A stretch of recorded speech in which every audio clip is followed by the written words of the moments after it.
Shalom. Selamat pagi jemaat Tuhan.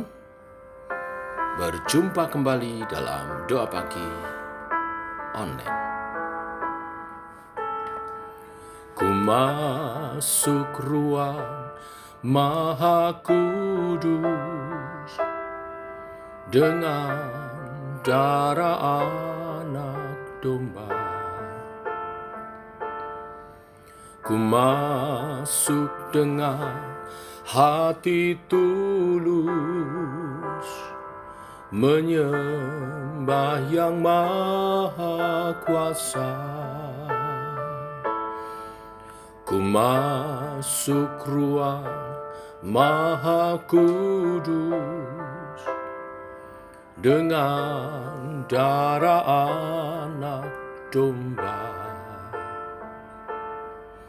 Ku masuk dengan hati tulus, menyembah yang maha kuasa.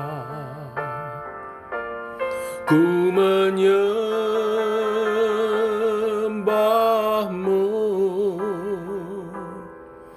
ku sembahmu,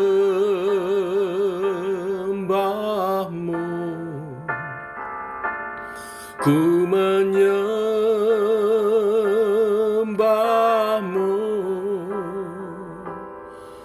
ku sembahmu,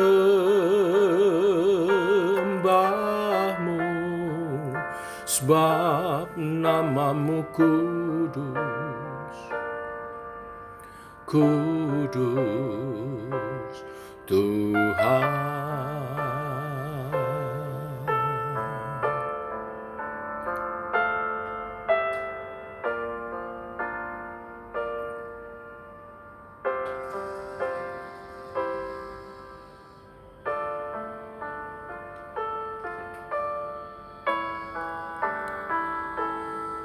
Ku masuk ruang Maha Kudus dengan darah anak domba. Ku masuk dengan hati tulus, menyembah yang maha kuasa. Ku menyembahmu, ku sembahmu,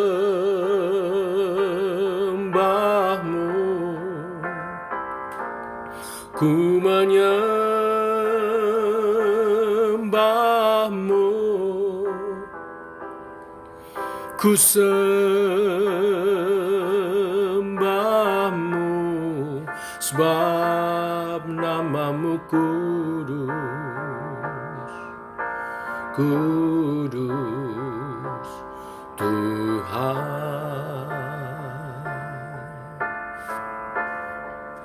Sebab namamu kudus, kudus Tuhan.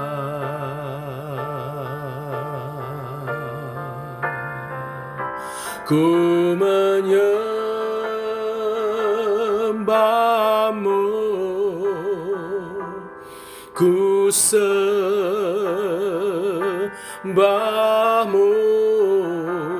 ku menyembahmu, ku sembahmu,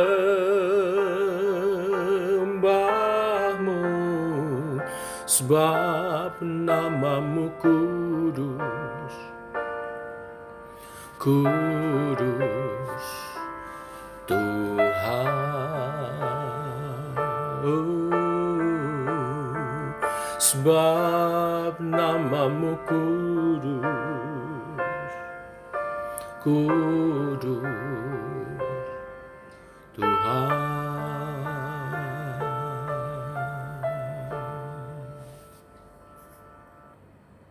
Kami mau menyembah-Mu seumur hidup kami. Menyembah-Mu Tuhan dalam kekudusan. Pimpin oleh kebenaran firman-Mu, kami hidup dalam kekudusan-Mu Tuhan. Sebagai bait Roh Kudus, di mana Allah diam di dalam kami. Berfirmanlah dalam nama Tuhan Yesus, kami berdoa. Amin. Bapak Ibu, kita lanjutkan renungan firman Tuhan pada pagi hari ini. Kita masuk dalam 2 Korintus pasal 6, ayat 11 sampai ayat 18. Demikian firman Tuhan. Hai orang Korintus, kami telah berbicara terus terang kepada kamu. Hati kami terbuka lebar-lebar bagi kamu. Dan bagi kamu ada tempat yang luas dalam hati kami. Tetapi bagi kami hanya tersedia tempat yang sempit di dalam hati kamu. Maka sekarang supaya timbal balik aku berkata seperti kepada anak-anakku. Bukalah hati kamu selebar-lebarnya. Janganlah kamu merupakan pasangan yang tidak seimbang dengan orang-orang yang tak percaya. Sebab persamaan apakah terdapat antara kebenaran dan kedurhakaan? Atau bagaimanakah terang dapat bersatu dengan gelap? Persamaan apakah yang terdapat antara Kristus dan Belial? Apakah bagian bersama orang-orang percaya dengan orang-orang yang tak percaya? Apakah hubungan bait Allah dengan berhala? Karena kita adalah bait dari Allah yang hidup menurut firman Allah ini. Aku akan diam bersama-sama dengan mereka dan hidup di tengah-tengah mereka. Dan aku akan menjadi Allah mereka dan mereka akan menjadi umatku. Sebab itu keluarlah kamu dari antara mereka dan pisahkanlah dirimu dari mereka. Firman Tuhan. Dan janganlah menjamah apa yang najis, maka aku akan menerima kamu. Dan aku akan menjadi bapamu dan kamu akan menjadi anak-anakku, laki-laki dan anak-anakku perempuan. Demikianlah firman Tuhan yang maha kuasa. Bapak Ibu, jika ada setitik noda merah atau hitam pada baju, maka baju itu akan kita cuci sedemikian rupa, bila perlu memakai cairan penghilang noda. Bapak Ibu, kita selalu berusaha menjaga agar baju kita yang putih jangan sampai ternoda. Sama halnya dengan tubuh dan hidup kita sebagai orang percaya kepada Yesus Kristus. Kita semua sudah dibasuh dengan darah Yesus yang ditumpahkan di salib. Segala noda dosa kita telah hilang lenyap. Namun kita tetap harus menjaga kehidupan kekudusan kita. Rasul Paulus menganggap jemaat Korintus bodoh karena mereka telah melupakan ajaran yang benar yang diberitakan oleh Paulus dan mengikuti ajaran lain. Mereka jatuh dalam praktek-praktek agama mereka yang lama. Terjadi sinkretisme, terjadi pencampuran kepercayaan. Mereka beriman kepada Yesus Kristus namun tetap mempraktekkan penyembahan berhala kepada Belial, seperti yang dilakukan orang-orang yang tidak percaya. Mereka menganggap hal itu hal biasa karena mereka ada di tengah-tengah masyarakat yang menyembah berhala. Paulus menasihati jemaat Korintus agar memutuskan hubungan dengan praktek peribadatan lama yang menyebabkan kedurhakaan dan kegelapan. Mereka mesti menjaga diri dan hidup pribadi dan persekutuan agar tetap kudus sebagai bait Allah. Bapak Ibu, Paulus menasihatkan jemaat Korintus untuk tidak menggabungkan diri dengan orang-orang yang tidak percaya. Mengapa? Karena sebenarnya orang percaya dan orang yang tidak percaya tidak dapat disatukan. Ini bukan masalah kita pilih-pilih pergaulan.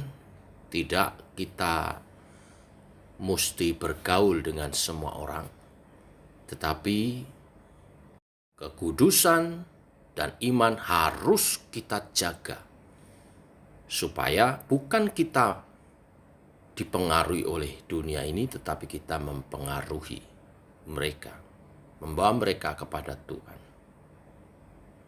Bapak Ibu, yang Paulus maksud di sini bukan juga hanya tentang pernikahan beda iman, pernikahan antara orang beriman dengan orang yang tidak beriman. Bukan hanya itu.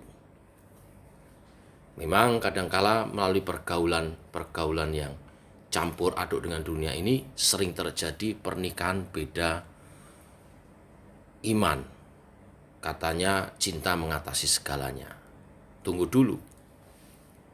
Lebih luas daripada itu, Rasul Paulus berbicara tentang berbagai bidang kehidupan di mana kita membiarkan dunia mempengaruhi pemikiran dan kehidupan kita. Di zaman surat ini ditulis, mereka dipengaruhi dengan budaya cara hidup dari orang-orang yang tidak percaya dengan penyembahan berhala kepada Belial. Di zaman sekarang, banyak jemaat Tuhan dipengaruhi pikiran dan kehidupannya dengan keduniawian. Jika kita membiarkan diri kita dipengaruhi dengan keduniawian dan tidak ditransformasi oleh pikiran yang dibaharui oleh Roh Kudus, ini berarti kita telah menyatukan diri dengan orang-orang yang tidak beriman. Mungkin KTP-nya Kristen, mungkin beribadah ke gereja tiap hari Minggu, tapi pola pikir dan cara hidupnya tidak berbeda dengan dunia. Paulus membandingkan jemaat Tuhan dengan bait Allah. Bait Allah adalah tempat yang kudus dan harus dihindari dari segala sesuatu yang tidak kudus yang akan mencemarinya. Ketika kita membangun gereja, kita membangun bait Allah, kita memang membangunnya di dunia ini. Tetapi dunia tidak boleh masuk dalam rumah Tuhan. Rumah Tuhan dikelola dengan caranya sendiri, dengan nilai-nilai kerajaan Allah, dengan nilai-nilainya Tuhan. Tidak boleh bait Allah itu dicemarin dengan nilai-nilai dunia.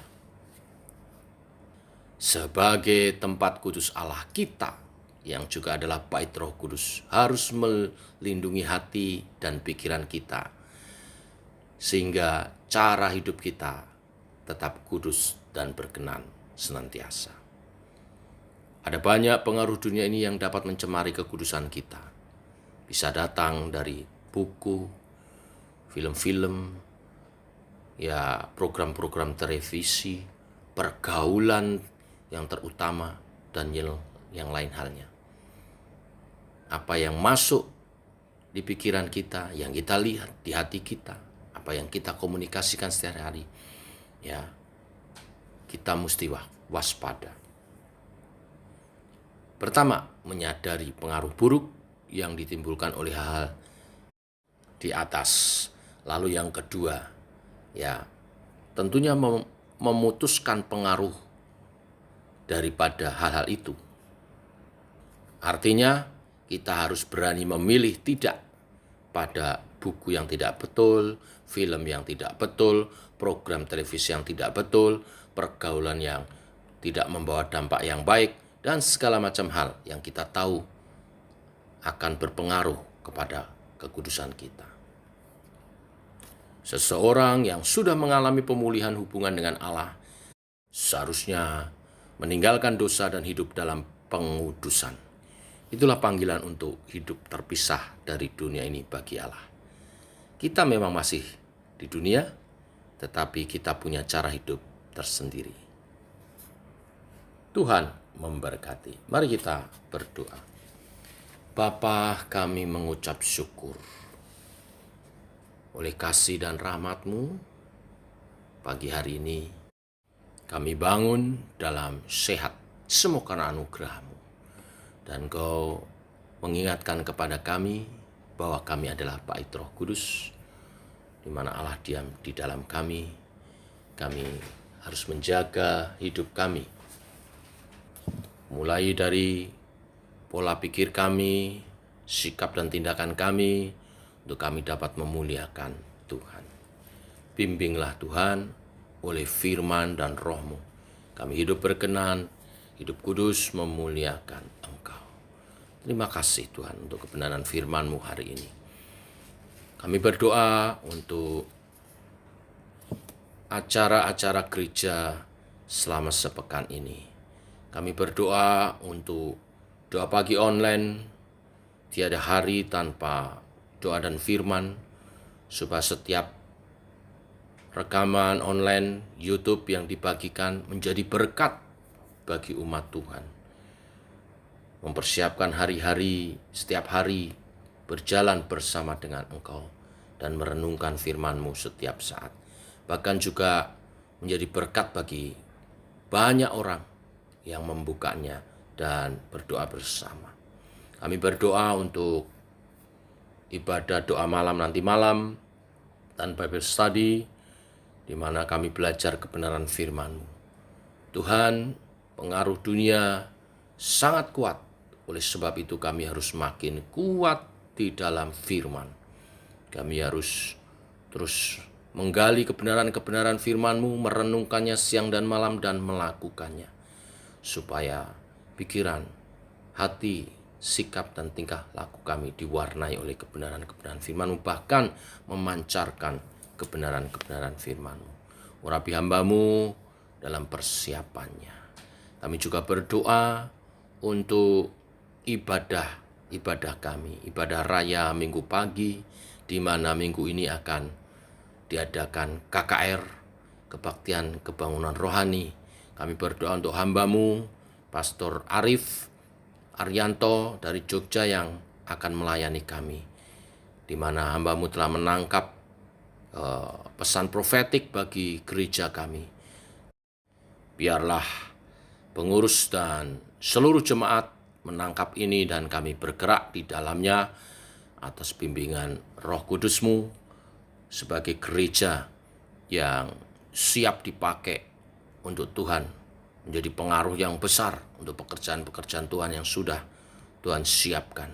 Urapi hamba-Mu, persiapkan semua yang ambil bagian dalam pelayanan, baik itu juga tim worship, musik. Tuhan, Engkau mengurapi semuanya. Dan bawa jemaat Tuhan datang untuk menangkap pesan ini, dan kami melangkah bersama di dalamnya sebagai gereja yang baru, gereja dengan visi yang daripada Tuhan, berkembang berlipat ganda bagi Kristus, menyambut Tuhan datang kedua kali dengan kelimpahan buah-buah yang memuliakan Tuhan.